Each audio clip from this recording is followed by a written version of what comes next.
Hello, Elevate Ministries. What a joy it has been seeing all your comments and names lined up and down my screen as we participated in our online services. My family misses you all so much, and though we'd rather see you in person, I know this is only for a time and a season, and I'm so grateful for the Elevate Media team that's been working so hard to make sure we all have a way to connect and worship God together. Lately, as I've had time to reflect on our current situation in life, a word has been rolling around in my brain.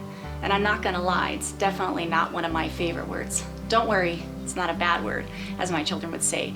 The word that's been rolling around in my brain is wait. Wait. It's such a frustrating word for someone like me. By nature, I'm a doer, and most often my schedule is full of things to do.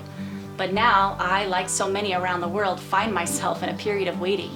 When I think of the word wait, it feels so opposite of my nature. But if you really stop and think about wait, it's a verb, it's an action word. And even though it feels like to wait is futile or pointless, it's actually quite the opposite. You know, I was reading around and there are many scriptures in the Bible that talk about waiting. And the majority of them end with revelation, renewed strength, or a closer relationship with the Lord. Matthew 5:4 says, "What delight comes to you when you wait on the Lord, for you will find what you long for." Psalms 59:9 says, "My strength is found when I wait upon you." Psalms 96:9 says, "Come, worship God, wearing the splendor of holiness, and let everyone wait and wonder as they tremble in awe before Him." You know, I found it interesting that so many scriptures that I read in the Bible that talk about waiting are in the book of Psalms. I don't believe that's a coincidence. I believe it's because King David wrote the book of Psalms, and he became very practiced in the art of waiting.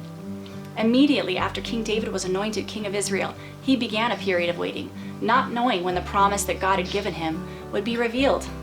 Then, once again, he was forced into another time of waiting as he fled for his life from King Saul. Even after he was finally anointed king over Israel, David once again had to hide out in waiting after his son Absalom rebelled against him. David spent much of his life waiting, and I don't believe it's a coincidence that David was called a man after God's own heart. You see, it was in those seasons of waiting that David's relationship with God was strengthened. Each season of waiting was preparing David for the next chapter of David's life. The waiting was never in vain.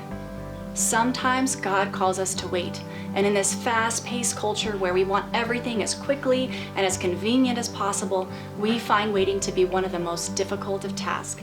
But if we can embrace the waiting, God can do something wonderful in us, and we can emerge from this season stronger and closer to God than ever before.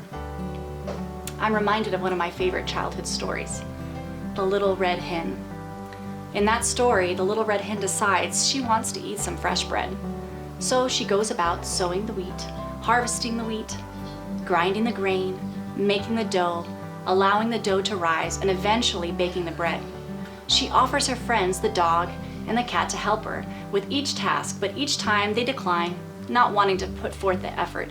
But eventually, when the smell of bread fills the house and the little red hen asks them if they would like to eat the bread, she tells them no, because they did not help her.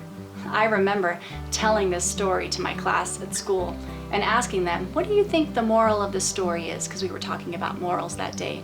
And they replied that the little red hen should learn to share. I thought this was funny and maybe a bit true. But the truth is, even if they had tasted the bread, they would have never enjoyed it as much as the little red hen because they weren't involved in the waiting. There is joy that comes in the waiting. Anyone who's ever made fresh bread knows that it takes time. You have to wait, but there's a certain satisfaction to coming back to your dough after a few hours and seeing that it has risen. And if you've ever eaten baked bread, your own fresh baked bread, you know there is absolutely no comparison to anything that's ever come from a store.